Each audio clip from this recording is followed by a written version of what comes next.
आदाब नाजरीन, आप देख रहे हैं गुलिस्तान न्यूज। शाम के 5 बज चुके हैं। 5 का पंच लेकर मैं आपका मेजबान गौहर कुछ आपकी खिदमत में हाजिर। नाजरीन, आप जानते हैं कि 5 के इस पंच प्रोग्राम में हम मुख्तलिफ मौज़ूआत लाते हैं आपके सामने, उन पर बात करते हैं, चर्चा होती है उन पर, और उसके साथ साथ ही इस प्रोग्राम में उस मौजू पर मुख्तलिफ मेहमान भी जुड़ते हैं जो अपनी आरा पेश करते हैं। आज का जो मौजू है वो जम्मू कश्मीर के अंदर सन्नत जो शोबा है, सन्नती शोबा, उस पर हम बात करेंगे। और क्योंकि ये इम्पोर्टेंट इसलिए है क्योंकि आज जो पार्लिमानी कमेटी का वफद है वादी कश्मीर के दौरे पर 19 मेंबरान का जो वफद है वो श्रीनगर के अंदर पहुंचा था, जहां उन्होंने श्रीनगर का दौरा किया। मुख्तलिफ स्टेक होल्डर्स के साथ उन्होंने बातचीत की है और बातचीत के दौरान जो सनतकार हैं, इंडस्ट्रियलिस्ट हैं, उन्होंने अपने मसाइल, अपने मुतालबात उनके सामने रखे हैं और क्या कुछ है उस पर भी बात करेंगे। और मुख्तलिफ मेहमान भी इस प्रोग्राम में हमारे साथ जुड़ेंगे। लेकिन सबसे पहले बड़ी और अहम खबर, जहां आज पार्लिमानी वफद वादी कश्मीर के दौरे पर और 19 अरकान पार्लियामेंट का कश्मीर दौरा, जहां उन्होंने मुख्तलिफ स्टेक होल्डर्स के साथ बातचीत की है, मुलाकात की है, मशवरात की है। और श्रीनगर के एक निजी होटल के अंदर पार्लिमानी स्टैंडिंग कमेटी के अरकान की जानिब से सनतकारों से उनकी दरपेश मसाइल और मुश्किलात को लेकर बातचीत हुई है। और मुलाकात के दौरान स्टेक होल्डर्स ने अपने अपने जो मसाइल हैं, उनके दरपेश मसाइल और मुश्किलात जो कमेटी का वफद है अरकान पार्लियामेंट का, उनके सामने लाए, उनकी नोटिस में लाए हैं, जिसमें टैक्स और दीगर कुछ मसाइल शामिल है। ताहम जो मीटिंग के बाद मुख्तलिफ स्टेक होल्डर्स हैं, उनका मानना है कि उनके जो दरपेश चैलेंजेस हैं, इशूज़ हैं, उनको रिजॉल्व करने के लिए उन्होंने वो पार्लिमानी जो स्टैंडिंग कमेटी है उनकी नोटिस में वो लाए हैं। और जिसके बाद ही उन्होंने उन्हें यकीन दहानी की है कि जो भी उनके मसाइल और मुश्किलात हैं वो हुकूमत की नोटिस में लाएंगे और उसके साथ साथ ही उनको रिजॉल्व करने की भरपूर कोशिश करवाएंगे। फिलहाल ये आप तस्वीरें देख सकते हैं श्रीनगर के अंदर जो 19 अरकान पार्लियामेंट है वो वादी कश्मीर के दौरे पर, जहां उन्होंने मुख्तलिफ स्टेक होल्डर्स के साथ बातचीत की। आपको बताते चले जो हुकूमत की जानिब से नई सनती पॉलिसी 2021 शुरू कर दी है, उसका मकसद सरमायाकारी को रागिब करना जम्मू कश्मीर के अंदर और उसके साथ साथ ही रोजगार के मौके पैदा करना है। और नई सनती पॉलिसी की अगर हम बात करेंगे तो नई सनती पॉलिसी के तहत कारोबारी अफराद को एक तो ज़मीन की आसानी से मिलना उसमें शामिल है और उसके साथ साथ ही कोई अपना रोज़गार जो पैदा करना, अपना यूनिट कायम करने की कोशिश कर सकता उसके लिए, और साथ ही साथ एक तो सनती शोबे को फ़रोग देना और नए रोज़गार के मौके पैदा करना। क्योंकि जम्मू कश्मीर के अंदर जिस तरह से बेरोज़गारी का मसला बढ़ता जा रहा है, उस पर काबू पाने के लिए उनके लिए कुछ इकदाम हुकूमत की जानिब से उठाए गए हैं। आज की मीटिंग के हवाले से पहले क्या कुछ खास रहा है, मीटिंग के हवाले से तफसीलात के लिए सीधा आप अपने नुमाइंदे के पास चलते हैं। इमरान नाइक को हमारे साथ श्रीनगर से जुड़ चुके हैं। इमरान, जरा पहले अपडेट कीजिएगा कि आज की मीटिंग के हवाले से, जो मुलाकात के हवाले से स्टेक होल्डर्स के साथ जो अरकान पार्लियामेंट है उन्होंने उनके साथ बातचीत की है, मुलाकात की है, क्या कुछ उस मीटिंग में खास एजेंडा रहा?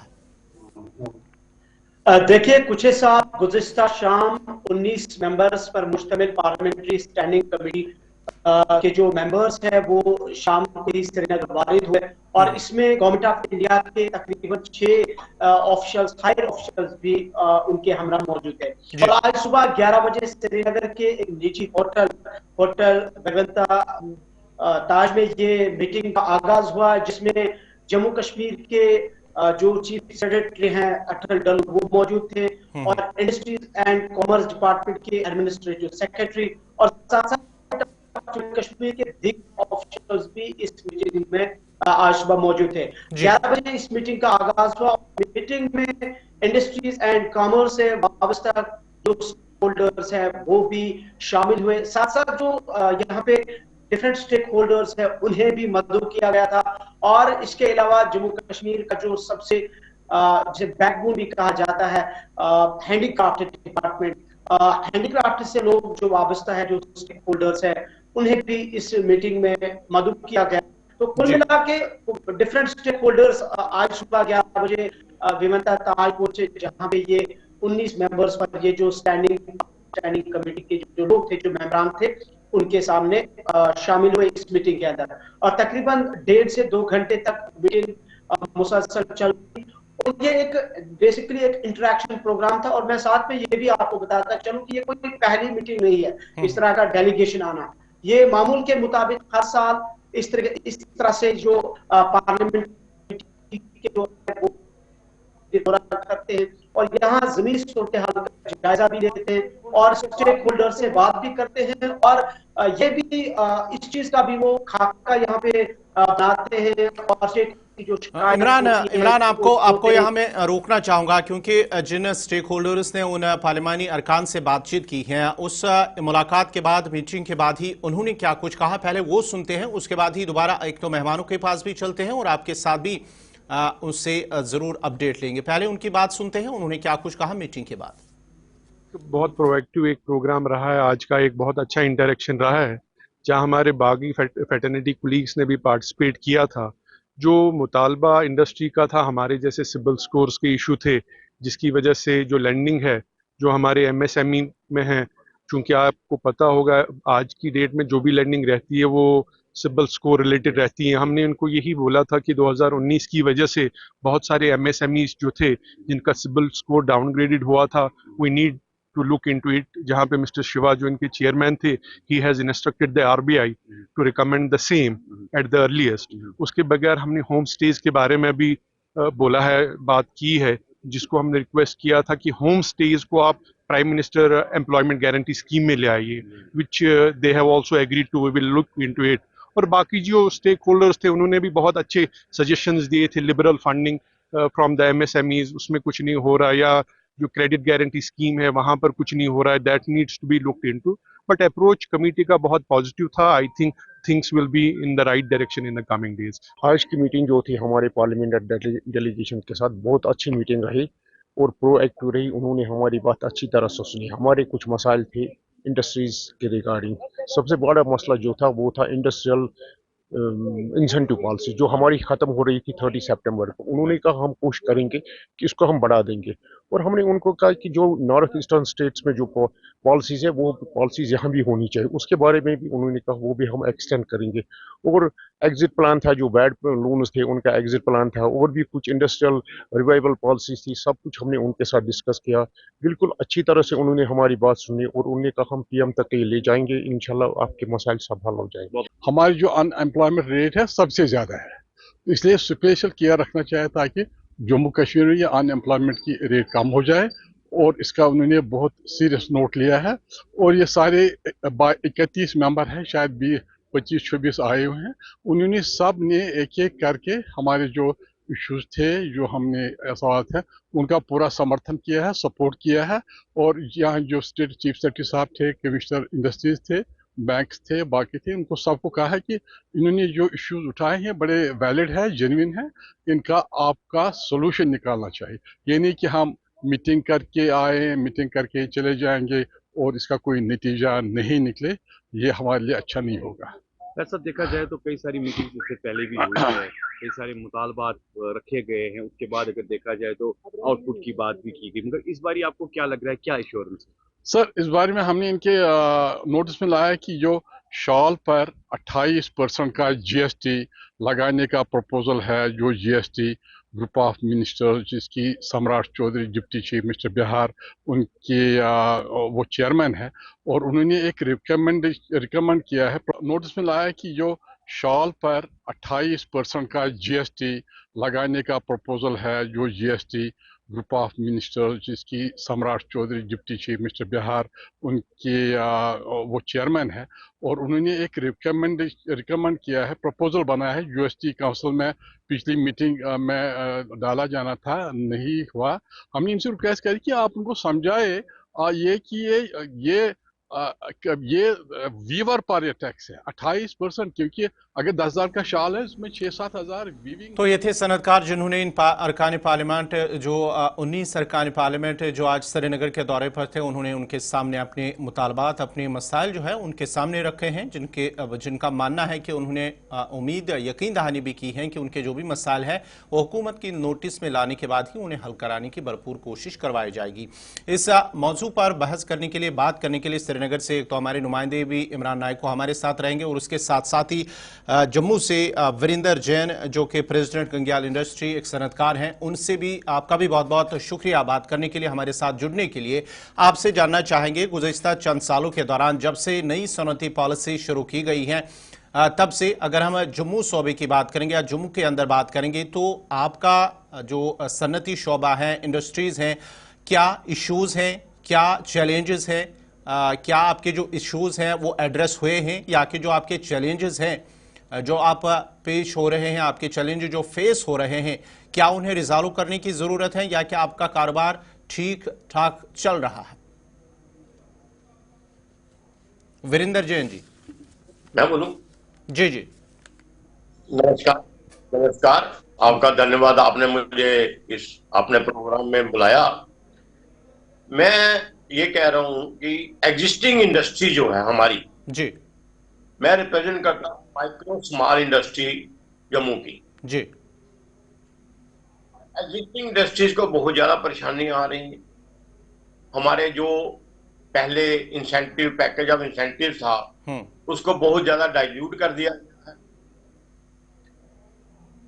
हमें पहले वैट रिमिशन थी, हमें पहले सीएसटी एग्जम्पशन मिलता था, टोटल एग्जम्पशन मिलता था, सेंट्रल एक्साइज रिफंड भी थे, लेकिन आज की डेट में सिर्फ हमारे पास एक refund of SGST unpaid amount, net amount, जो एक बड़ा मीगर अमाउंट बन जाता है।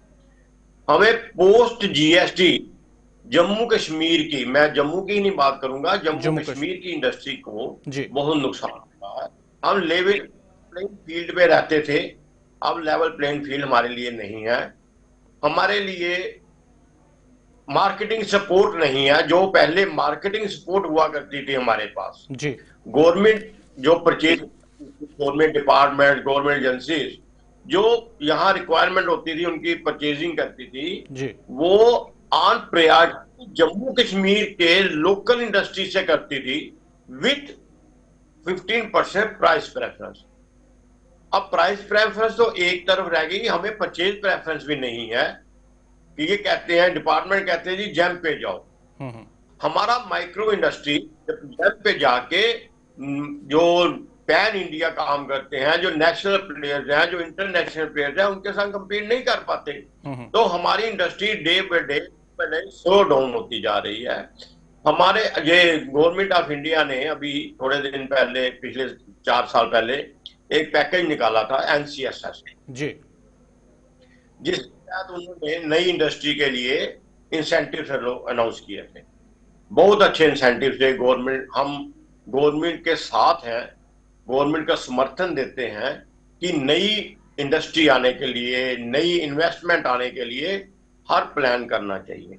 लेकिन हमारा पुरजोर डिमांड हमारी यही है, हमारी रिक्वायरमेंट नहीं है, हमारी रिक्वेस्ट गवर्नमेंट से यही है कि आप नए यूनिट्स को बुलाएं, लेकिन साथ में जो लोग पुराने काम कर रहे हैं, कोई 30 साल से, कोई 20 साल से, कोई 40 साल से, जिन्होंने ऑड टाइम्स में यहां पे काम किया है, इंडस्ट्री चलाई है, मिलिटेंसी थी, हमारे पास लोकल डिसएडवांटेज है, हमारे लैंडलॉर्ड स्टेट है जी, हमारे पास जम्मू कश्मीर के आगे, हमें कॉस्ट ऑफ प्रोडक्शन हमारी बहुत ज्यादा है, हमें इंसेंटिव चाहिए। इंसेंटिव हमसे डाइल्यूट हो रहे हैं। हम चाहते हैं कि वही इंसेंटिव जो पुराने हमें मिल रहे थे वो इंसेंटिव रिवाइव हो जाए, और जो इंसेंटिव इस वक्त दिए गए हैं, एक एसजीएसटी रिडम्पशन है, फंड है, और एक टर्नओवर इंसेंटिव। इसका टर्नओवर इंसेंटिव गवर्नमेंट ने दिया था 3% ऑफ दी टर्नओवर या 2% of the turnover about.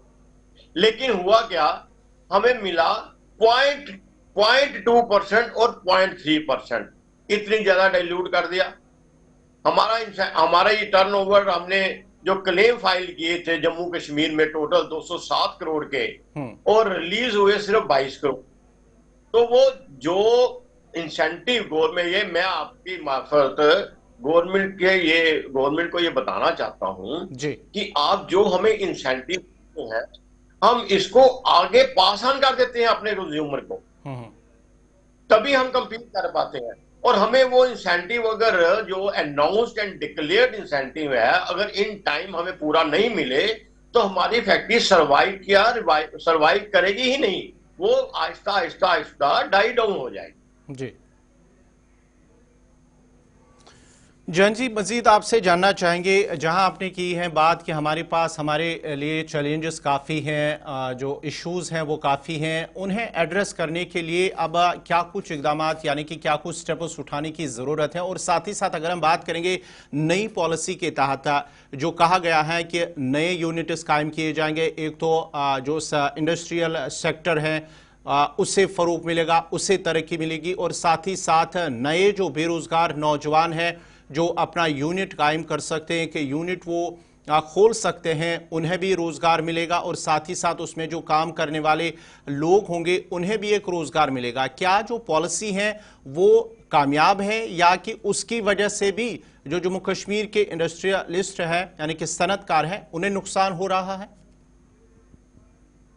Government ने जो ये पॉलिसी थी ये 30/9/2024 को खत्म हो गई है जी, लेकिन उस पॉलिसी जो इंडस्ट्री यहाँ आई, जो इन्वेस्टमेंट यहाँ आई बाहर से, वो बड़े बड़े इंडस्ट्री आए जी, और यहाँ पे गवर्नमेंट ने भी किसी को 100 कनाल, किसी को 200 कनाल, किसी को 500 कनाल। हमने बार बार गवर्नमेंट कि हमें जो लोकल माइक्रो स्मॉल इंडस्ट्री है जिसके लिए 1 कनाल, 2 कनाल, 4 कनाल जो लैंड आप कर रहे हो, इंडस्ट्री को दे रहे हो, उसमें कुछ 25% ऑफ द लैंड जो है वो एरिया वो माइक्रो स्मॉल के लिए रिजर्व कर दो। गवर्नमेंट नहीं करी, इसलिए माइक्रो स्मॉल इंडस्ट्री को तो फायदा हुआ ही नहीं है। हम कहते हैं आप नई इन्वेस्टमेंट बुलाएं, आप नए यूनिट्स को जो देना चाहें हम उसके साथ हैं, बट ऑपरेशनल इंसेंटिव जो हैं वो एट पार एग्जिस्टिंग इंडस्ट्री होने चाहिए। यानी उल्टा बोलूं, एग्जिस्टिंग इंडस्ट्रीज के incentive at par with new incentive होने चाहिए, अदरवाइज नई इंडस्ट्री पुरानी इंडस्ट्री आपस में ही लड़ मर जाएगी, कंपीट नहीं कर पाएगी, पुरानी इंडस्ट्री बिल्कुल बंद हो जाएगी। इसलिए गवर्नमेंट को ये नई इंडस्ट्री आने से पहले पुरानी इंडस्ट्री को सर्वाइव कैसे करना है, पुरानी इंडस्ट्री को कैसे चलाना है, उस पर जोर देना है चाहिए। ये पॉलिसी पैकेज ऑफ इंसेंटिव्स नया बनाए, पॉलिसीज दोबारा बनाए ताकि वो पॉलिसी जो एग्जिस्टिंग इंडस्ट्री के काम आए। हम नई इंडस्ट्री के खिलाफ नहीं है, नई इंडस्ट्री के फेवर में है, उससे हमारी एम्प्लॉयमेंट भी बढ़ेगी, हमारी इकोनॉमी भी बढ़ेगी। बट जब एग्जिस्टिंग पहला बच्चा ही आपका बीमार चल रहा है तो दूसरे बच्चे के लिए क्या सोचेंगे आप? चलिए दोबारा आपके पास आएंगे। इमरान, आपने उनकी बात सुनी है, मार्केटिंग के हवाले से उन्होंने बात की है, साथ ही साथ उन्होंने कहा है कि जीएसटी के बाद काफ़ी नुकसान भी उठाना पड़ रहा है, और जो नई जो सनत जब आती हैं जम्मू कश्मीर के अंदर आती हैं तो जो पहले एग्जिस्टिंग कोई इंडस्ट्री है, कोई सनत है, पहले उनके बारे में ख्याल करने की ज़रूरत है, उसके बाद ही आप जो नई सनत कायम करना चाहते हैं, नया यूनिट कायम करना चाहते हैं, लेकिन पहले ख्याल उनका रखना है, उनके इश्यूज एड्रेस करने हैं, उनके चैलेंज जो वो फेस कर रहे हैं पहले उनको रिजॉल्व करने की जरूरत है। इमरान, स्टेट देखिए, ये जाहिर सी बात है किसी भी स्टेट की या किसी कंट्री की जो किसी कंट्री का जो दारोमदार होता है स्टेट का, वो उसकी जीडीपी होती है, और जीडीपी का कोई ना कोई खास बैकबोन होता है।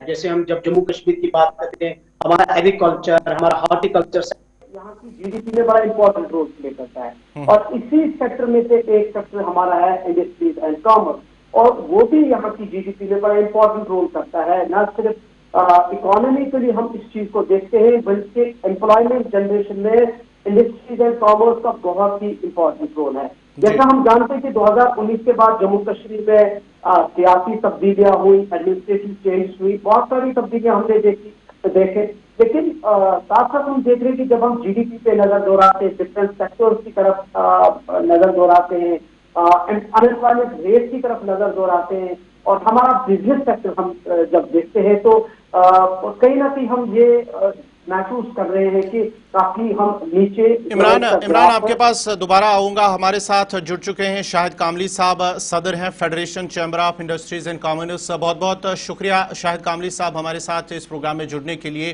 पहले जो बात करेंगे हम आज के इस जो अरकान पार्लियामान है, पार्लियामानी कमेटी का वफद जो श्रीनगर के दौरे पर आया था, पहले आपको उस हवाले से जानने की कोशिश करेंगे क्या आपकी भी उनके साथ मुलाकात हुई है, बातचीत हुई है, और जो वफद जो भी उनसे मिला है डेलीगेशन इंडस्ट्रीज़ का कश्मीर के हवाले से अगर हम बात करेंगे तो क्या आपने जो इश्यूज़ हैं उनके सामने रखे हैं, और उसके साथ साथ ही जो चैलेंजेस आप फेस कर रहे हैं एज एन इंडस्ट्रियलिस्ट, वो क्या कुछ है और क्या उम्मीद है उनसे जब वो पार्लियामानी वफद के सामने आपने रखे हैं?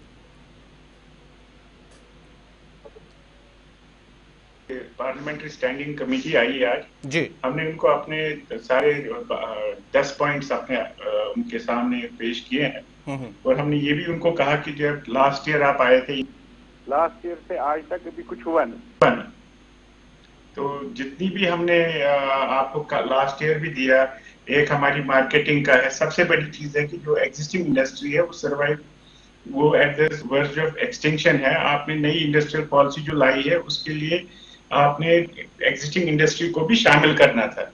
और सबसे बड़ी चीज है, इस वक्त 3 इंडस्ट्री पॉलिसी चल रही है, 16 की, 19 की, 21 की 2 पॉलिसी चल, 3 पॉलिसीज को आप एमलगमेट कीजिए और एक ही जामिया पॉलिसी इंडस्ट्री को दे दीजिए। दूसरा ये है कि जब भी आपने इंडस्ट्री, आप जो भी आपने इंडस्ट्री लगा रहे हो, फ्रेश इंडस्ट्री लगेगी। जब जो नई इंडस्ट्री लगेगी इसमें टाइम लगेगा लगने में, प्रोडक्शन में आने में 3 साल। तब तक जो एग्जिस्टिंग इंडस्ट्री है उसमें जो एम्प्लॉयमेंट है, उसका इंफ्रास्ट्रक्चर लगा है, इंफ्रास्ट्रक्चर में लोग काम कर रहे हैं, उससे प्रोडक्शन हो रही, बाकी चीज वो सारा स्टैंड स्टिल हो गया। तो आप लोगों को ये सोचना चाहिए, पहले एग्जिस्टिंग इंडस्ट्री में लाख हजारों करोड़ रुपए लगे हैं, उसको आप कैसे इस्तेमाल करेंगे, और उसका ऐसा ना हो कि वो सारा वेस्ट हो जाए। और एम्प्लॉयमेंट जब तक नई इंडस्ट्री लग जाएगी तब तक आप ये एम्प्लॉयमेंट ही खो रहे हो, क्योंकि जितने भी एम्प्लॉयड है वो सब रिट्रेंच हो रहे हैं, क्योंकि इसमें बहुत सारी चीजें हैं, टैक्सेस है, इलेक्ट्रिसिटी है, अपने प्रोविडेंट फंड्स होते हैं, बाकी वो कैसे निकलेंगे, वो नहीं आ पाएंगे उसमें से। तो और दूसरी उसको सस्टेन करने के लिए आपने एक जामिया प्लान बनाना चाहिए, और जब तक आप हमारे साथ स्टेक होल्डर्स के साथ नहीं बैठेंगे तब तक ये कुछ नहीं होगा। दूसरा, आपने हमारे पास कुशल था, because we are a consumer state, हम कोई प्रोड्यूसिंग, हमारे पास रॉ मटेरियल बनता नहीं है, we are a consumer state, इसलिए जो भी माल बाहर से आता है we have to pay taxes for everything, every raw material. आपने टोल टैक्स हटाया, आपने एंट्री टैक्स हटाया, आपने सारे टैक्सेस हटाए जो हमारी प्रोटेक्शन। जब आपने वो हटाए तो हम तो कम्पीट ही नहीं कर रहे बाहर वाले मार्केट। उसके लिए आपने जाकर प्रोक्योरमेंट पॉलिसी और परचेज प्रेफरेंस पॉलिसी बनाइए, जिस चीज से ये एमएसएमई चलेगी। हर स्टेट में होता है, महाराष्ट्र में 22% का प्राइस प्रेफरेंस है, उधर गुजरात में तो 25% का। So you will have to do something which will safeguard the existing industry. Otherwise, existing industry के लिए नई इंडस्ट्री जो लगेगी, it has become a threat perception. उसको इंटरेस्ट सबवेंशन भी मिलता है, उसको टर्म लोन का भी इंटरेस्ट मिलता है, उसको वो तो कॉस्ट इक्वलाइजर उसके पास इतना है कि वो तो मतलब लोगों का पैसे चलो ये कारखाना खत्म हो जाए। अब लोग सब्सटेंशियल एक्सपेंशन में जाते, गवर्नमेंट कह रही है कि 28,400 करोड़ का जो पैकेज था वो खत्म हो गया। अब के जो उसमें क्या हुआ, बड़े बड़े यूनिट्स इधर आ गए, उन्होंने अपनी रजिस्ट्रेशन की, वो कह रहे हमने कि अपना इन्वेस्टमेंट ब्लॉक कर दिया। आज के डेट में 900 एप्लीकेशन में कम से कम 300 एप्लीकेशन वो हैं जिनके ब्लॉक, तो वो कह रहे थे कि आपने FIFO किया, फर्स्ट इन फर्स्ट आउट। अब वो उनमें भी वो यूनिट्स हैं जिन्होंने जो प्रोडक्शन में भी आए, वो कह रहे नहीं आपके लिए पैसा है ही नहीं हमारे पास, तो हमने बुक किया उनके 10 साल के लिए। तो काम कैसे चलेंगे इस तरीके से? ऐसे काम हमने आज दूसरा है कि हमारे को कश्मीर में 2014 का फ्लड जो भी इन्वेस्टर आया, investor does not foresee the future, because investor जो होता है इज अ बिजनेस पर्सन जी, वो अपना खून पसीने का पैसा जो कमाया होता है जिंदगी का वो लगाता है। वो कोई नजूमी या कोई एस्ट्रोलॉजर तो है नहीं कि जादूगर तो है नहीं, उसको पता चलेगा कि 10 साल के बाद क्या होना है इधर। तो इसलिए वो क्या करता है कि आप हमारे को क्या पता था जब 2014 का फ्लड आएगा, 16 का बुरहान पानी होगा, 19 का एब्रोगेशन होगा, 20 का कोविड होगा, 21 में कोविड 2 होगा। हमने ये सारी चीज तो फोर्स ही नहीं किए। इसने क्या किया कि सारे इंटरेस्ट भी भर दे, इंस्टॉलमेंट भर दे, तनख्वाहें भी दी। कोविड में कहा कि भाई मुलाजिमों को तनख्वाह भी दे दो, इनका प्रॉविडेंट फंड भी भरो, रिएम्बर्समेंट तो कुछ हुई नहीं।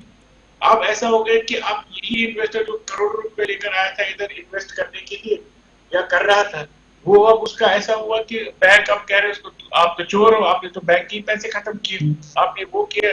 ना वो क्या हो रहा है, वो investor was one time of pride, he is now turn into a defaulter. अब बैंक उसको नेम एंड शेम अखबार में कर रही है, हर दिन उसके अखबार में निकलते उसके घर वालों के नाम, उसके नाम, इसके नाम। ये instead of investing we are getting in shame and fame and name and shame हो रहा है। तो गवर्नमेंट आज हमने स्टैंडिंग कमेटी को यही कहा कि भाई हमने ये सारी situation, you should understand there have been disruptions. जब तक आप ये डिसरप्शंस को एड्रेस नहीं करेंगे तो बैंक के तो एक जो नेक नीति से एक आदमी आया था इधर इन्वेस्ट करने के लिए, आज तो वो चोर डिक्लेयर हो गए।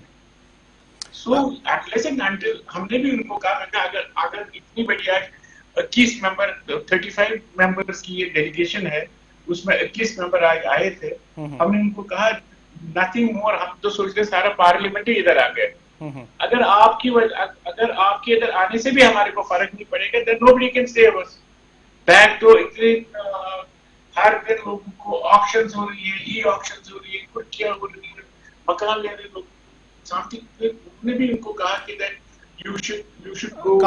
कामली साहब आपसे जानना चाहिए, जैसे हमारे एक और सनतकार की जानिब से कहा गया जो जम्मू से उनका ताल्लुक है, उनका मानना है कि जीएसटी के बाद काफ़ी ज़्यादा नुकसान भी हुआ है और उसके साथ साथ ही मार्केटिंग सपोर्ट, उन्होंने कहा है कि मार्केटिंग सपोर्ट नहीं है जो भी वो प्रोडक्ट तैयार कर रहे हैं। अगर हम वादी कश्मीर की बात करेंगे, क्या वहाँ पर भी जो सनतकार हैं, इंडस्ट्रियलिस्ट हैं, उनके ये इशूज़ हैं, उनके भी ये चैलेंजेस हैं? देखो, आपको मैं एक चीज बताऊंगा आपके माध्यम से, जम्मू कश्मीर एक है जी जी, जो दर्द जम्मू में है वो दर्द कश्मीर में भी है। बिल्कुल, जम्मू के इंडस्ट्रियलिस्ट भी आगे हाथ बैठ रखे हैं, कश्मीर के भी। जो जीएसटी जब आया तो देखिए, मैंने आपको पहले भी बताया, हमारे इधर एक शिफ्ट में काम होता है। जम्मू में शायद 1.5 शिफ्ट का काम होता होगा, इधर 1 शिफ्ट का काम होता है। ठंड भी है, क्लाइमेट भी है, हालात भी वैसे हैं जी, तो इधर एक ही शिफ्ट में काम होता है। उस एक शिफ्ट के काम में भी हमारी इतनी प्रोडक्शन नहीं होती। आप विंटर्स में ले लो, 10 बजे लोग आते हैं, 10:30 बजे तो 4 बजे वो खत्म कर देंगे क्योंकि ठंड है, घर भी पहुंचना होता है, ट्रांसपोर्ट भी ऐसा नहीं है कि जहां पर वो। But so there is a universal thumb rule, more the production less the cost of production. जब प्रोडक्शन ही कम हुई तो कॉस्ट ऑफ प्रोडक्शन ज्यादा बन गया। और जब आपने सारा, आप बाहर वाली कंपनियां क्या कर रही है, वो अपना जीएसटी, उनके प्रोडक्शन ज्यादा है, उनका कॉस्ट ऑफ प्रोडक्शन, वो जीएसटी में भी जीएसटी कम शम लगा के हमारे साथ compete करते। आज ऐसी हालत हो गई है, जितने भी द ट्रांसफार्मर यूनिट्स हैं जो कम्पिटेटिव एक टाइम में थे, ट्रांसफार्मर्स यूनिट जो कंडक्टर्स बना रहे थे, पोल बना रहे थे, वो सब बिल्कुल आज फर्नीचर यूनिट सब खत्म है इधर, क्योंकि वो कम्पीट ही नहीं कर रहे बाहर के मार्केट। और उसमें भी उन्होंने, गवर्नमेंट ने क्या कहा कि हम आपको इंसेंटिव देंगे, आपको टर्नओवर इंसेंटिव। जब आपके पास काम ही नहीं है तो टर्नओवर कहां से होगा? टर्नओवर नहीं होगा, इंसेंटिव किस पर मिलेगा? दूसरी बात ये है कि हाइट है कि जो हमारे इधर ट्रांसफार्मर यूनिट है काम करना होना चाहिए। 300 इधर जब आपके पास काम ही नहीं, उनके कारखानों के बाहर उत्तराखंड का ट्रांसफार्मर आके लग जाता है।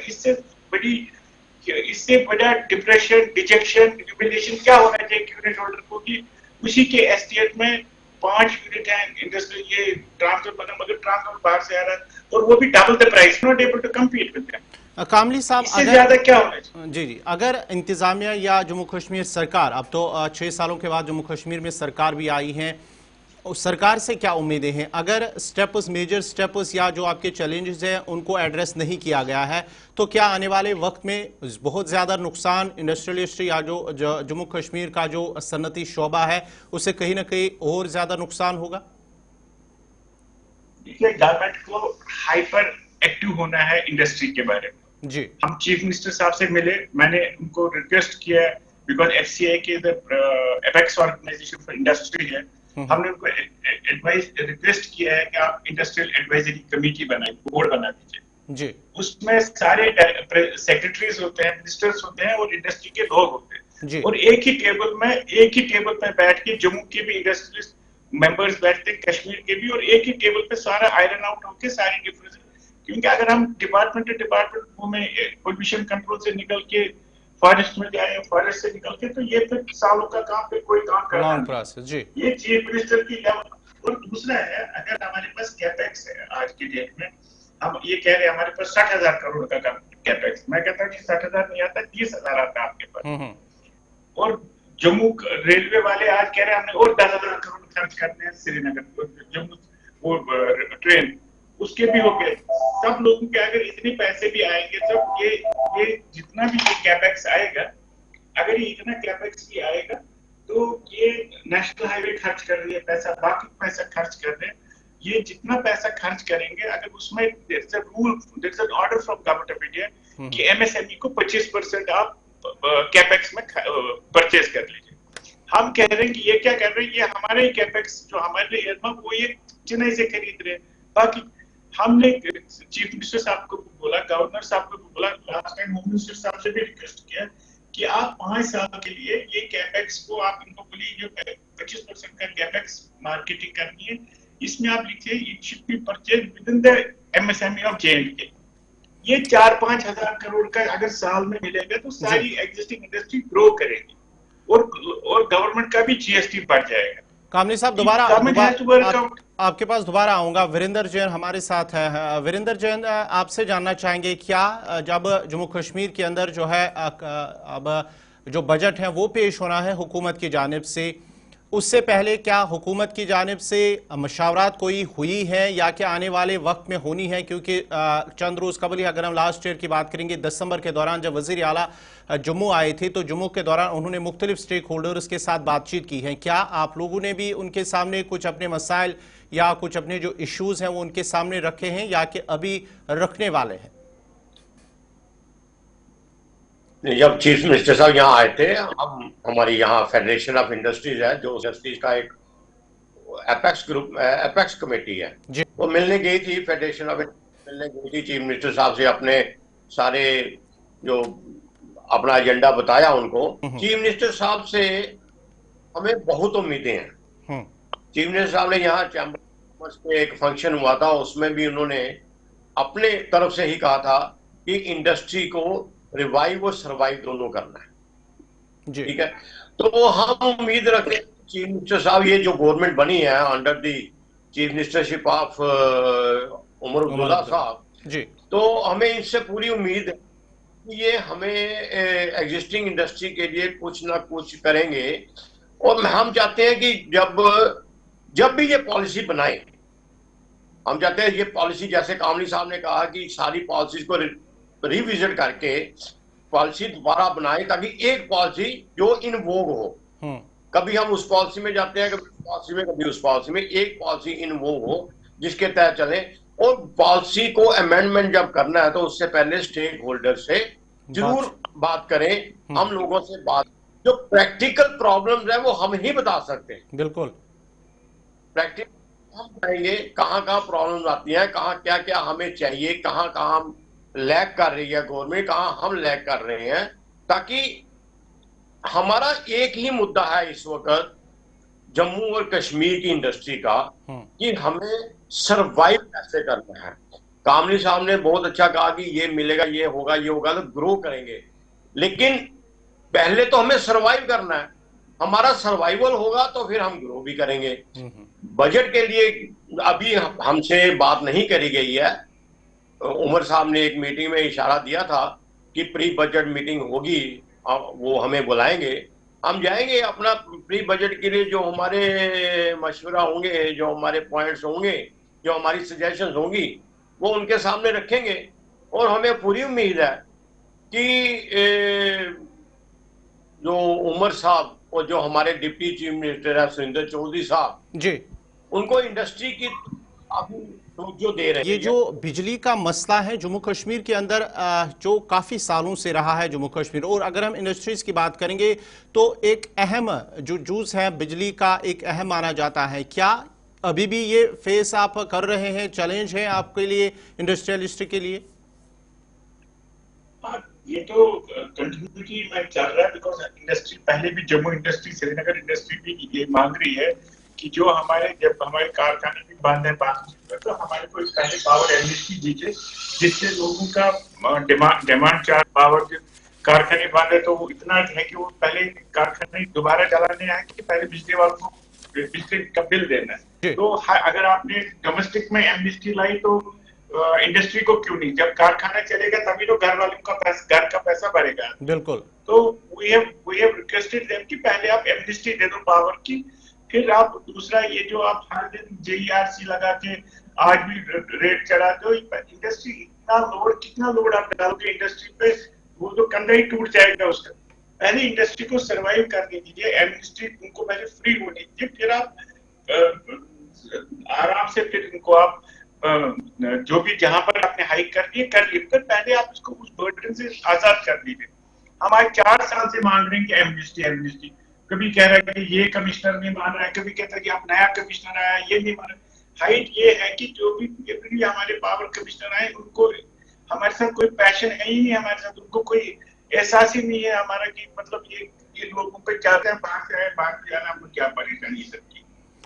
चलिए, आप दोनों का बहुत बहुत शुक्रिया। शाहिद कामली साहब श्रीनगर से हमारे साथ जुड़ चुके हैं और वीरेन जम्मू से, दोनों इंडस्ट्रियलिस्ट जिनको काफ़ी सारे इशूज़ है, काफ़ी ज़्यादा चैलेंजेस हैं, और उनका मानना है कि अब अगर उन इश्यूज़ को एड्रेस नहीं किया गया, रिजॉल्व नहीं किया गया, तो आने वाले दिनों में उन्हें बहुत ज़्यादा नुकसान उठाना पड़ रहा है। उनका मानना है कि जम्मू कश्मीर हुकूमत को अब जो पॉलिसी है उसमें तरमीम करने की ज़रूरत है, एक जामिया और वाज़िया पॉलिसी तैयार करने की ज़रूरत है, और जम्मू कश्मीर की जो इंडस्ट्रीज़ है अगर उनको बचाना है और साथ ही साथ नए बेरोज़गार नौजवानों को रोज़गार देना है इस पॉलिसी के अंदर, तो उन्हें इस पॉलिसी में तब्दीली करने की ज़रूरत है, और साथ ही साथ मज़ीद जो स्टेप्स हैं वो उठाने की ज़रूरत है ताकि जो ये सनत है वो बच सके। तो नाज़रीन, प्रोग्राम 5 के पंच में फ़िलहाल मेरे साथ इतना ही। आप गुलिस्तान न्यूज़ देखते रहिए। गुलिस्तान न्यूज़ पर खबरों, तज्ज़िये और तबसरों का सिलसिला जारी रहेगा। मुझे दीजिए इजाज़त। अल्लाह हाफ़िज़।